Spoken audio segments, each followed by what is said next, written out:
Hello my dear lovely students, हम करें exercise 1D question number 8 continue करेंगे। Okay, start करते हैं। Name the property of multiplication illustrated by each of the following statements. हमें बताना है यहाँ पे हमने कौन सी प्रॉपर्टी यूज करी है मल्टीप्लिकेशन की। ठीक है, फर्स्ट है -15/8 into -12/7 is equals to -12/7 into -15/8। देखिए यहाँ पे दो रैशनल नंबर्स है एंड हमने पढ़ा था कम्यूटेटिव प्रॉपर्टी में हम दो रैशनल नंबर्स को किसी भी ऑर्डर में मल्टीप्लाई करेंगे तो हमारे पास सेम ही रैशनल नंबर आएगा। तो ये कौन सी प्रॉपर्टी हो गई? ये हो गई हमारी कम्यूटेटिव प्रॉपर्टी।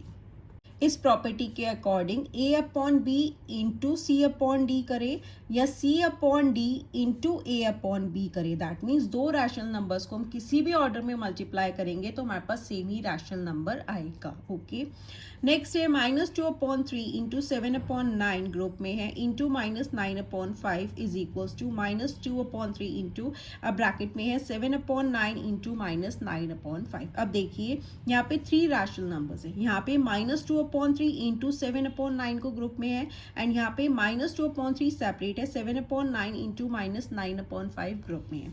तो ये कौन सी प्रॉपर्टी हो गई? हमारी एसोसिएटिव प्रॉपर्टी। इसमें क्या होता है, थ्री रैशनल नंबर्स को हम किसी भी ऑर्डर में ग्रुपिंग कर सकते हैं तब भी हमारे पास आंसर में सेम ही रैशनल नंबर आएगा। Okay, associative property. इस प्रॉपर्टी के अकॉर्डिंग आप a upon B into C upon D into E upon F, three rational numbers हैं, किसी भी रैशनल नंबर्स की आप किसी भी तरीके से ग्रुपिंग कर सकते हैं।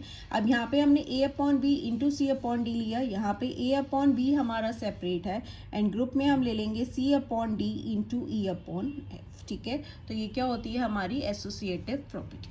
नेक्स्ट है -3/4 इंटू -5/6 प्लस 7/8। अगेन देखिए यहाँ पे थ्री रैशनल नंबर्स हैं, is equals to -3/4 into -5/6 plus -3/4 into 7/8। ठीक है, अब देखिए यहाँ पे क्या है, थ्री रैशनल नंबर्स है बट यहाँ पे एक रैशनल नंबर बाहर है एंड ब्रैकेट में प्लस हो रहे हैं। अगेन नेक्स्ट में -3/4 को पहले इस रैशनल नंबर से मल्टीप्लाई किया, देन इस रैशनल नंबर से मल्टीप्लाई किया और बीच में क्या है, एडिशन का साइन।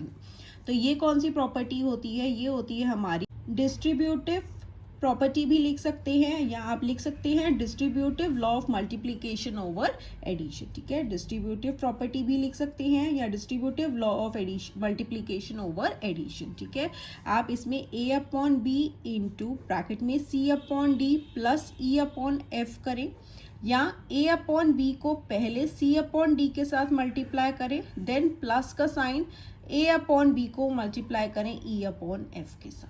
ठीक है, तब भी हमारे पास आंसर में सेम ही रैशनल नंबर आएगा। ये होती है हमारी distributive property of multiplication over addition. Next है -16/9 into 1 is equals to 1 into -16/9 is equals to -16/9। That means हम किसी भी रैशनल नंबर को 1 के साथ मल्टीप्लाई करें तो हमारे पास आएगा सेम ही रैशनल नंबर। तो ये कौन सी प्रॉपर्टी होती है? हमारी मल्टीप्लिकेटिव आइडेंटिटी। नेक्स्ट है -11/15 इंटू 15/-11। अब देखो इसी रैशनल नंबर का क्या है, यहाँ पे रेसिप्रोकल कर दिया। अगेन 15/-11 फिर इसका रेसिप्रोकल कर दिया तो हमारे पास क्या आया आंसर में 1। तो ये क्या होता है? Multiplicative inverse. ठीक है, तो ये कौन सी प्रॉपर्टी हो गई? Multiplicative inverse. सेम ही रैशनल नंबर का जब हम उसका रेसिप्रोकल करेंगे तो हमारे पास आंसर में क्या आएगा? 1। ठीक है, नेक्स्ट है -7/5 into 0 is equals to 0। That means किसी भी रैशनल नंबर को हम 0 से मल्टीप्लाई करेंगे तो रिजल्ट में हमारे पास क्या आएगा? 0 ही आएगा। तो ये कौन सी प्रॉपर्टी है? ये है प्रॉपर्टी ऑफ 0। ओके, अब करते हैं क्वेश्चन नंबर 9। नेक्स्ट है question number 9, fill in the blanks. First है the product of a rational number and its reciprocal is 1। अभी मैंने बताया दैट मीन्स किसी रैशनल नंबर का मान लो 2/3 है, अब हम इसी का रेसिप्रोकल कर देंगे तो ये कैंसिल हो जाएंगे तो हमारे पास क्या आएगा? 1 आएगा। तो वही हो गया। नेक्स्ट है 0 has dash reciprocal. 0 has no reciprocal, क्योंकि देखो अगर 0/1 है इसका रेसिप्रोकल करोगे तो क्या हो जाएगा? 1/0। तो वो क्या हो जाएगा? नॉट एग्जिस्ट, ये एग्जिस्ट नहीं होता। तो इसलिए जीरो का कोई भी रेसिप्रोकल नहीं है। The numbers dash and dash are their own reciprocals. Number 1 and -1 का उनके ही रेसिप्रोकल्स है। देखो 1 का अगर आप रेसिप्रोकल करोगे, यहाँ पे डेनोमिनेटर में 1 है, तब भी क्या आएगा, 1 ही आएगा। सेम -1 का रेसिप्रोकल करोगे तब भी -1 ही आएगा। 0 is dash the reciprocal of any number. 0 is not the reciprocal of any number. 0 किसी भी नंबर का रेसिप्रोकल नहीं है। The reciprocal of A where A not equals to 0 is, अब देखो रेसिप्रोकल ए का क्या हो जाएगा, डेनोमिनेटर में 1 है तो रेसिप्रोकल करोगे तो 1 अपॉन ए हो गया। नेक्स्ट है reciprocal of 1 upon A where A not equals to 0 is A upon 1, that is A लिख सकते हैं, ठीक है ना।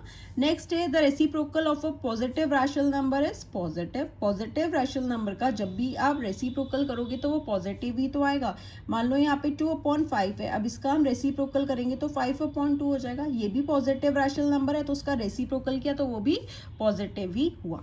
The reciprocal of negative rational number is negative. अगर कोई नेगेटिव रैशनल नंबर है, सपोज यहाँ पे -2/5 है, अब हम इसका रेसिप्रोकल करेंगे तो 5/2 हो जाएगा, तो नेगेटिव का साइन न्यूमरेटर में ही रहेगा।